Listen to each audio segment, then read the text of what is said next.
Hey everyone, welcome back to the channel.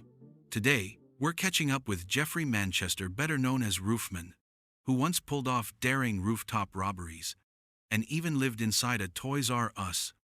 Many are asking, where is Jeffrey Manchester now? Let's break it all down. Jeffrey Allen Manchester is an American criminal who earned the nickname Roofman for his method of breaking into buildings through their roofs. His targets often included McDonald's restaurants. He first gained notoriety in the late 1990s and early 2000s.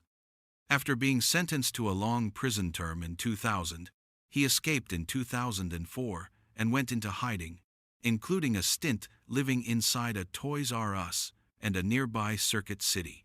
After his escape, Manchester stayed off the grid for a while, using aliases and hiding in retail buildings. He was eventually recaptured around January 2005. During subsequent trials, prosecutors tacked on many more charges for his time on the run.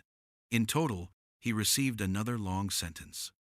His story has inspired media attention, and a film titled Roofman, starring Channing Tatum, is based on his exploits. Where is Jeffrey Manchester now? As of the most recent reporting, Jeffrey Manchester is incarcerated at Central Prison in Raleigh, North Carolina. He is continuing to serve his sentence, which is expected to keep him behind bars until the 4th of December 2036. His time in prison has included infraction reports, and he has attempted prison escapes before, in 2009 and 2017. Jeffrey Manchester's life reads like a crime thriller, from daring rooftop robberies to a dramatic prison escape, and an elaborate hideout in a toy store.